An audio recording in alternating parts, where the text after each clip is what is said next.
incredible leadership qualities on the floor. And as Watley at one guard, and now the noise factor begins to really increase.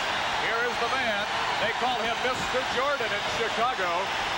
The standing ovation for Michael Jordan from North Carolina, the number 3 pick in the NBA draft. You know, a lot of pressure's been brought to bear on this young man's shoulder. He is in a very awkward position. As we said, we know he must be excited, but the position that they're putting this kid in here, building up everything on this team around him is going to be something that only a Michael Jordan probably can own up to. And of course, Kevin Lothry, the head coach, really likes what he's got right now. They do have one problem, and that is David Greenwood, who is apparently holding out at this time. David Greenwood is still having some contractual problems. I think it's going to be interesting to note that depending on how well this front line does here tonight, it's going to depend on, well, how important the Bulls front office see to sign David Greenwood.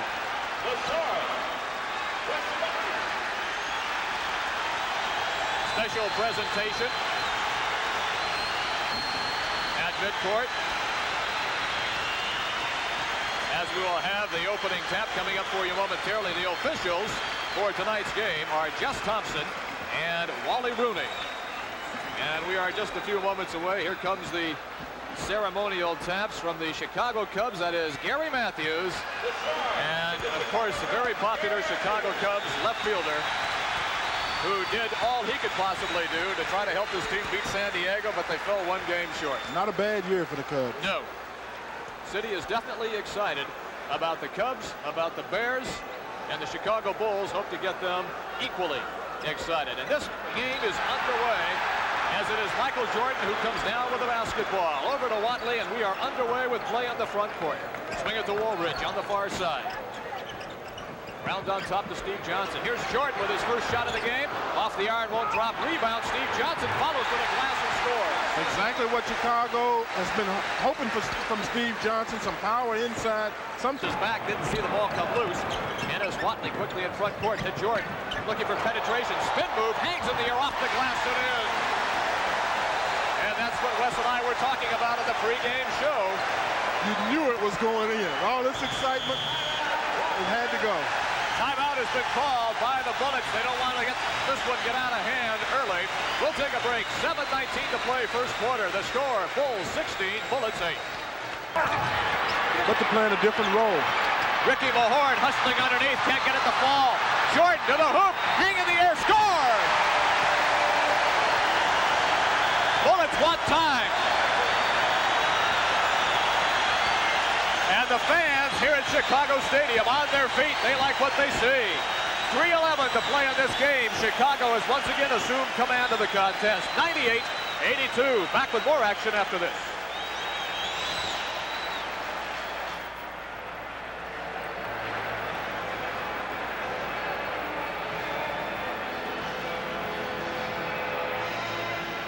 From the floor so far in this game, he's hit 3. Out of 3 attempts. Jordan spin move. Bradley, great defense to get back. Jordan goes up, hits it, and is fouled by Bradley. I think the official got kind of excited on that play. I think Dudley Bradley played great defense. He was with him the whole way and just went up and tried to contest the shot. As we see, Dudley was not fooled by a great move by Michael Jordan. He just goes up and just puts a hand up. And a hand is part of the ball in the NBA. Jordan to the line for his first free throw. He gets it. 5 points on the night so far. The other end, the assist to Frank Johnson. Back down low, they go to Woolridge. Outside, Watley with the J. Too short. Rebound, Jordan. He got it. Jordan in double figures now with 10. And here he comes, steaming into the front court. Jordan with the pass off to Corzine. He scores.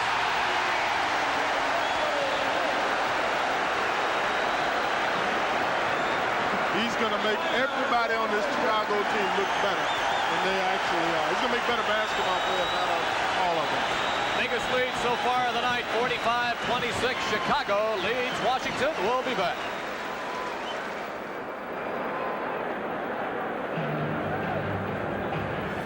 Everybody who could get their hands on a media credential, a ticket, or claim that they knew somebody were there to see it, hear it, and enjoy it. It's been fun. I'm ready to go. Don't need the hoopla that comes along with it. And obviously, with me coming in the arena, you can see all what it creates. But let's get it over with and move on. A celebrity row, the likes of a Laker game. Bill Cosby on hand. Warren Sapp and Ron Harper. Spike Lee wearing some jersey from somewhere. Before the game, MJ presented with a personalized golf cart by Dr. J and Moses Malone. How sweet is that? Special moment pregame and the familiar announcement. North Carolina head guard 6'6" Michael Jordan. Yes, they brought back the old PA voice at the old Chicago Stadium, Ray Clay, for the announcement. Then they played ball in the first quarter. Michael ready, and you hope there would be like a 45-point night. The jumper early ties the game at 11, but Michael Jordan would struggle. It's kind of the way the season was. Every time you went to a Wizards game, you'd hoped it would be a big MJ night, but it was just a lot of jump shots, some short, some long, struggling. First quarter, 4 points, 2 of 8 field goals. Everything looked the same except the finishes. Those all used to go in. They did not. Meantime, the Sixers were playing for their playoff hopes at home. Still the focus on Jordan. Nice feed to Kwame Brown. One more look at one of Michael's last assists in his brilliant career to the enigmatic Kwame Brown. Michael didn't like Tommy Nunez's call. Hit to the curve. Michael, I didn't see your hands on it, Michael. But I believe you. But I believe you. I saw only saw the one hand on it. Tommy's on his way out. He's retiring as well. Last Michael Jordan dunk ever, right there at the end of the half. He had 9 at the break on 4 of 11 shooting. Hold on to that one. You'll never see another one again. Still down big at the half. And here's Dan. Third quarter, Michael came out hot with a couple of jumpers. The fadeaway. The Wizards are down 18. Michael, the jumper over Eric Snow. He was 6 of 15 from the floor. The Wizards are down 13. Late in the third, MJ would take a seat, and the Sixers took advantage. Sixers off and running. Iverson behind the back to Aaron McKee. Sixers up by 23. Under a minute in the third, it's Iverson. The deflection misses the lay-in, but Keith Van Horn. Sixers by 25 after 3, and Mike can only watch. It's been a familiar watch for him with this team struggling, but the fans want one more glimpse.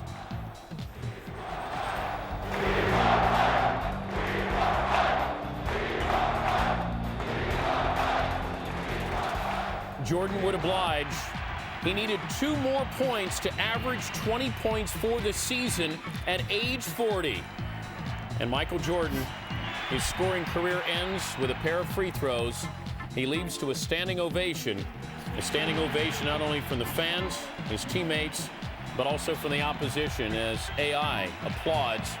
MJ says goodbye. He's done. Final line for Michael, 15 points, 6 of 15 from the floor. He played 28 minutes. In his first NBA game against Washington, 16 points, 5 of 16 from the field. Here's Michael Jordan unplugged. Now I guess it hits me that I'm not going to be in a uniform anymore. So, and that's not a terrible feeling. I'm not. I don't. It's not terrible. It's something that I've come to grips with, and it's time. It's time. And I've seen a lot of people say my first time, my second time. This is the final retirement. You don't have to worry about me putting on another uniform. But and I feel it. I feel it. And I welcome the time away from the game. When you're gonna give up something that you love, obviously it's an emotional situation. And I dealt with it. I came to grips with it. Before tonight. And tonight just brings back what impact you've had on people, not just in Chicago, not just in Washington D.C., but everywhere that you played. And to hear them yell and to hear them pay their respects that way, it's a chilling event, and it felt that way. I felt proud about what I've done over the years playing the game. But in terms of me, I'm happy with that. I think I can move on without a problem. I never took the game for granted. I was very true to the game, and the game was very true to me. It was just that simple. The NBA is fun. We had a lot of young players who are starting to come into their own and learning more about their game and understanding the sacrifices of becoming team players, and learning how to do that within a structured system, from KG to Iverson to Tracy McGrady, Kobe Bryant, Duncan, all these guys that I named have learned how to involve their teammates.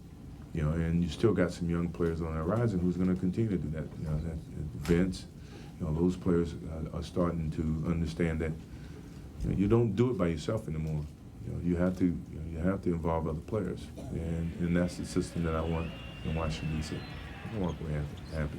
You know, I've given everything I could to the game of basketball physically. You know, I can still contribute mentally, but I've given everything physically that I could to the game. So the final numbers of Michael Jordan. NBA's all-time leading scorer as far as average goes, both in the regular season and the playoffs.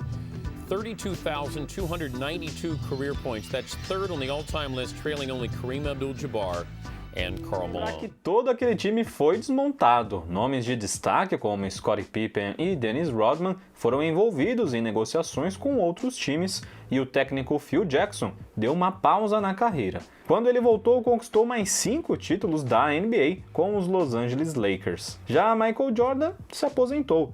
Na época ele tinha 35 anos e disse que tinha 99,9% de certeza de que jamais voltaria às quadras. Mas prevaleceu a probabilidade de 0,1% e Jordan voltou a jogar basquete 3 anos após a segunda aposentadoria. Vale lembrar que ele já havia parado de jogar em 1993, quando ficou longe das quadras por 16 meses. Mas o novo retorno não foi pelo Chicago Bulls, mas sim pelo Washington Wizards, franquia cujo era sócio e presidente de operações. O ano era 2001 e Jordan tinha 38 anos. O salário estava longe dos 33 milhões de dólares recebidos na última temporada pelos Bulls. O contrato com os Wizards foi de $1 milhão por 2 temporadas. O valor foi inteiramente doado para ajudar aos familiares das vítimas do ataque terrorista do 11 de setembro. Mas e o desempenho de Jordan? Será que chegou perto dos tempos de Chicago? Não chegou perto, mas ele ficou longe de passar vergonha. Pelo contrário, teve média de 22,3 pontos na primeira temporada. Mas uma lesão limitou a temporada de Jordan, que jogou 60 das 82 partidas da temporada 2001-2002. Na temporada seguinte, o ala conseguiu participar de todos os jogos do período regular da NBA e teve média de 20 pontos por partida. Mas mesmo com Jordan em quadra, o Washington Wizards não conseguiu chegar aos playoffs. O elenco não era lá essas coisas. Antes da chegada de Jordan, os Wizards fizeram a terceira pior campanha da NBA. Já nas 2 temporadas com Jordan, chegaram no máximo a 37 vitórias. O nome mais conhecido daquele time era Richard Hamilton, que veio a conquistar um título da NBA pelo Detroit Pistons em 2004.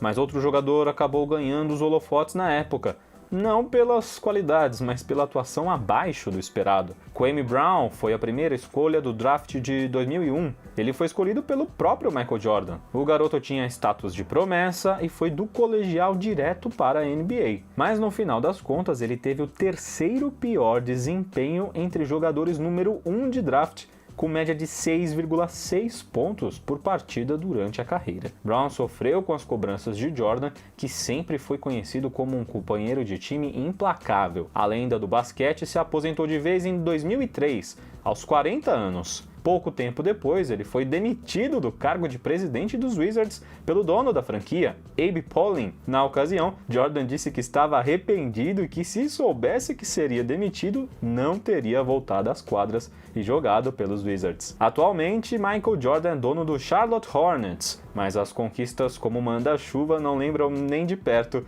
os tempos áureos de...